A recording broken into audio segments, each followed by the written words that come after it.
ඔව් රියදුරු මහත්තයාගේ නම කියන්න අපිට ජේ ආනන්ද ජයවර්ධන. ඔව් එතකොට මේ රියදුරු මහත්තයා ගමනාගමන කොමිෂන් සභාවෙන් රියදුරු බලපත්‍රයක් ලබාගෙන බස් රථයක් ධාවනය කරපු රියදුරු මහත්තයෙක්. එතකොට මහත්මයා ගැන අපිට දැනගන්න ලැබුණා ජීවිත 50 ගාණක් බේරගත්තා කියලා එල්ල වැල්ලවායේ පල්ලම් වලදී. අපිට පැහැදිලි කරන්න පුළුවන්ද මේක? ඇත්තටම මේ වදුල්ල මාකවර බස් රථය තමයි වැඩ කරේ. වදුල්ලෙන් උදේ අලියම 3:45ට තමයි ධාවනය කරන්නේ. බස් එක ගන්න අවස්ථාවේදී කිසිම අඩුපාඩුවක් තිබුණේ නැහැ. එන කිලෝමීටර් 20ක් 25ක් වගේ දුරක එද්දී තමයි මේ අනතුරට මුහුණ දෙන්න උනේ. හරියටම ඇල්ල ප්‍රදේශයේදීද? ඔව් ඇල්ල ලොකු මේ බෑවුම අසලදී. ඔව්. ඊට පස්සේ මගියෝ 52ක් වගේ ඒ වෙලේ බස් රථය තුල හිටියා. ඔව්. වැඩිම ගොඩාක්ම වටිනා ජීවිත ටිකක් තමයි තිබ්බේ. ඒ කියන්නේ ඔක්කොම ජීවිත වටිනා අය හිටියේ. ඒක නිසා මේ වදුල්ලවට ඉස්කෝලවල කීපයක ගුරුවරු 30ක් විතර බස් රථය තුල හිටියා ඒ වෙලේ. ඒ නිසා එල්ල මාර්ගයේ යන අවස්ථාවේදී තිරිංග එල්ල වැල්ලවායේ පල්ලමේදී තිරිංග අක්‍රිය වුණා. ඉතින් තිරිංග අක්‍රිය වෙනකොට මහත්තයාට මොකද හිතුනේ? මට ඉතින් ඒ වෙලේ එතන කියන්නේ තරමක් අපහසු අවස්ථාවක් නේ. අවස්ථාව මගේ මේ සහායක මාත්‍යට එයාටවත් මම කිව්වේ නෑ. ඔව්. ඊට පස්සේ බය වෙයි කියලා ඔය කියනකොට කරන්න ඒ අවස්ථාවේදී මේ කතරගම සීසන් එක පටන් ගන්න තිබ්බේ. හැටන් ප්‍රදේශයේ ඉඳලා පාගමනින් එන කට්ටිය ගොඩක් ඒ දවස් ටිකේ දෙපැත්තෙන් ගියා. මට බ්‍රේක් නැති වෙනවා කියලා දැන් බලන නැති වුණා විතරයි. ඒ වෙලෙත් මෙහෙ කොහෙටවත් යන පාර දිගේ පුරා පිරිසක් පාගමනින් යනවා. ඒ වෙලෙම ඊට පස්සේ කරන්න දෙයක් නැහැ. මේ පැත්තේ බෑවම අඩි 1500ක් විතර ප්‍රපාතයට තියෙනවා. පාරෙන් වම් පැත්තේ දකුණු පැත්තේ රුකු ගල් සාද්දක මේ වේල්ලා තිබ්බා. ඊට සෙවරු කරන්නම දෙයක් නැහැ. මගේ ජීවිතය ගැන මම හිතුවේ නැහැ. මගේ නෝනා මගේ ළමයි ගැන කාක් ගැන හිතුවේ නැහැ. මට ඕන නැති මේ වටිනා ජීවිත ටික බේරා ගැනීම සඳහා. මහත්තයාගේ ඒ වෙලාවේ එකම අරමුණ වුණේ මේ බස් එකේ ඉන්නේ ජීවිත ටික බේරා ගැනීම. ඔව් මගේ ජීවිතේ පරදුවර තියලා හෝ මට ඕනේ මගේ මේ ජීවිත වටිනා ජීවිතේ ගුරුවරු ටිකන්න ගොඩක්ම හිටියේ. ගුරුවරු තමයි හුඟක් මේ බස් එකේ හිටියේ නේද? ඔව් මේ කොළඹ මොකක් සෙමිනාර් එකකට තමයි ආව. කොහොම හරි 30ක් විතර හිටිය ගුරුවරු අනිත් කට්ටියත් ඉතින් මේ කට්ටිය ගොඩක් හිටියා. ඒක නිසා මේ මට උමනා වෙලා තිබ්බේ මේ ජීවිත ටික බේරා ගැනීම සඳහා. ඒ වෙලෙම සහායක මාත්‍යාට කිව්වෙත් නෑ. ඒ වෙලෙම කොහොම වැඩි එකපාරම හරහාට කපන්න විදියක් නෑ. වැඩිච්ච වේගයට අනිත් පැත්ත ගහලා ආයෙත් පල්ලහැට යයි කියලා හිතලා කොහොම අයිනේ සාමානෙන් අල්ලගෙන ගියා වැදුනා විතරයි මන් දන්නේ. ඊට පස්සේ වැඩිච්ච ගමන්ම මගේ ඇඟට උඩ තිබ්බ ගල් ගොඩක් ඇඟට වැටිලා තිබ්බා. ඔව් බස් එක වැදුන ගමන් මහත්තයාගේ ඇඟට රියදුරු මහත්තයාගේ ඇඟට උඩ තිබ්බ ගල් වැටුණා. ඒ වෙලේ එතනින් පස්සේ මම කිසිම දෙයක් දන්නේ නැහැ. එතනින් පස්සේ කිසිම දෙයක් මහත්තයා දන්නේ නැහැ. දන්නේ නැහැ. එතනින් පස්සේ කිසිම දෙයක් දන්නේ නැහැ. මම හොඳටම වැහිලා ඉඳලා තියෙන්නේ වෙලේ. මම ගන්න විදියක් නැහැ. ලොකු ගල් වලින් මම වැහිලා හිටියේ. ඒ නිසා මගියෝ ටික ඔක්කොම බැහැලා කට්ටිය ඔක්කොම ලැහැත්තිලා ගල් ඔක්කොම අයින් කළා තමයි මාව පේන්නෙම නැති විදියට ඉඳලා තියෙන්නේ. සුදු ෂේට් එක පොඩ්ඩක් පෙන්නලා තිබුණේ. ඒ අවස්ථාවේදී මගිය ඔක්කොම බැහැලා තමයි ගල් අයින් කළා තමයි මාව අරන් ගියේ. මම බදුල්ල ජාතික රෝහලට ගෙනල්ලා ටික වේලාවකින් තමයි මම දන්නේ කොහෙද ඉන්නේ කියලා. මගේ මොන සිද්ධිය මහත්තයාට මතක තිබ්බද රෝහලේදී? මතක තිබුණා. රෝහලේ ඉඳලා කියන පස්සේ තමයි මතක් වුණේ මට. කන මෙතනින් ඉරලා තිබ්බා. මෙතන වැහුම් 20ක් විතර ගහලා. කන ළඟ වැහුම් 20ක්. ඔව් ඔළුවේ 10ක් විතර. ඔළුවේ වැහුම් 10ක්. ඔව් මේ අතේ ගැහුවා ඔක්කොම කොහොම වැහුම් 40ක් විතර ගැහුවා. හොඳ දෙපළකින් කැඩුනා. මෙතනට ගලක් වැටිලා මෙතනින් හරහාට කැඩුනා. තුවාල ටිකක් වුණා. ඔළුව තුවාල වුණා.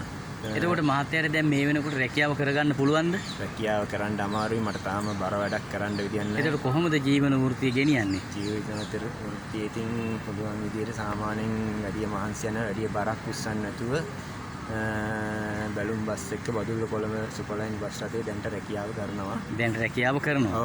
ඔව් මාස 3ක් විතර යන කාලයක මම ගෙදර නිවසේ මේ ලැල්ලක තමයි හිටියේ. එක පැත්තට මැරලා. ඒ කියන්නේ මගේ කොන්දට මේ බෙල්ට් එකක් දාලා තිබ්බේ. කොහෙවත් මේ හරින් මෙහින් පැද්දෙන්නේ නැති වෙන්න මාස 3ක් විතර කාලයක් විතර ඇඳේම තමයි හිටියේ. ඉතින් පස්සේ තමයි පොඩ මේ බෙහෙත් සිංහල බෙහෙත් කරන්න පටන් ගම උගල්වල අපේ මහත්තයා තමයි ඔක්කොම කරේ. බෙහෙත් සිංහල බෙහෙත් කරලා තමයි මම මේ තත්ත්වයටපත් උනේ. මට තාම බර වැඩක් කරන්න බෑ.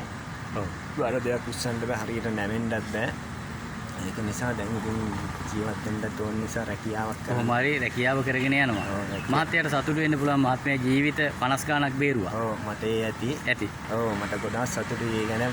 මේ අනිත් කාරණේ තමයි අපි කාටවත් කරදරයක් කරන්නෙත් නෑ නේ. ඒක නිසා තමයි අපිට මෙහෙම දෙයක් මගේ කොන්දර උච්චර වෙච්චයක් කියලා ඔපලොක් ඔපරේෂන් එකක් කරන්න නැතුව ඇණයක් දාන්න නැතුව ඒ වගේ තත්ත්වකින් මම බේරුනේ ඒ නිසා තමයි.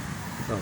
අපි අගය කරනවා. ඔබ වැනි රියදුරන් අපි ඇත්තටම අගය කරනවා. දැන් අද ගමනාගමන කොමිෂන් සභාවෙන් ඒ කියන්නේ ප්‍රවාහනයේ සම්බන්ධයෙන් පොදු ප්‍රවාහනයේ සම්බන්ධයෙන් තියෙන රජයේ ප්‍රධාන නියාමන ආයතනයේ ගමනාගමන කොමිෂන් සභාව. එතකොට ඒ ආයතනයෙන් ඔබ උපහාර ලැබුවාද? ඔව් ගොඩාක්. ඔබට සතුටුයි? ගොඩාක් සතුටුයි. මොනවද ලැබුණේ? ලැබුණේ මට රුපියල් 50000ක් ලැබුණා. ඔව්. ලැබුණා. අපේ ෆොටෝ එක ගහපු පිගානයක් සමරු පළකයක් ලැබුණා.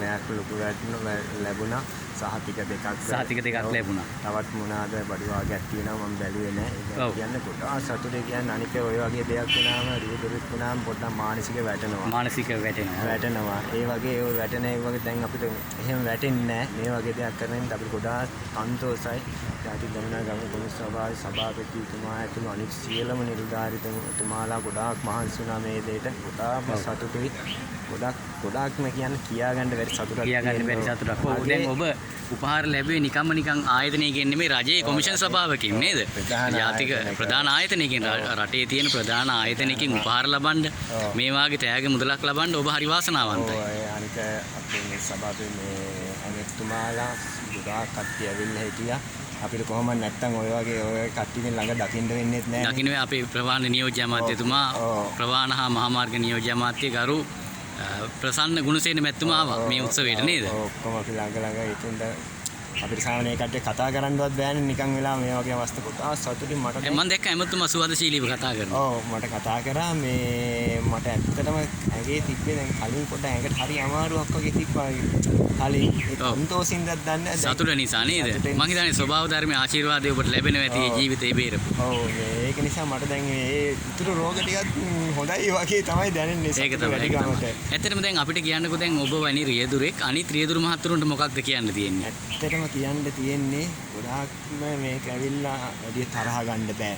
ඉවසීම තියෙන්න ඕනේ. මිනිස්සුත් එක්ක හොඳට කතා බහ කරන්න ඕනේ. ඒක තමයි අපි කරන දේ තමයි අපිට ලැබෙන්නේ. අන්තිමේ වනින්න යන්න අනම්බන කරන්න ඕනේ නම් හොඳට ඉවසලා මේ රස්සාව කරන්න ඕනේ. මේ රස්සාව ගොඩක් උතුම් දෙයක්. අපිට ඒක නිසා ගොඩාක් පිළිගැනීමක් තියෙනවා.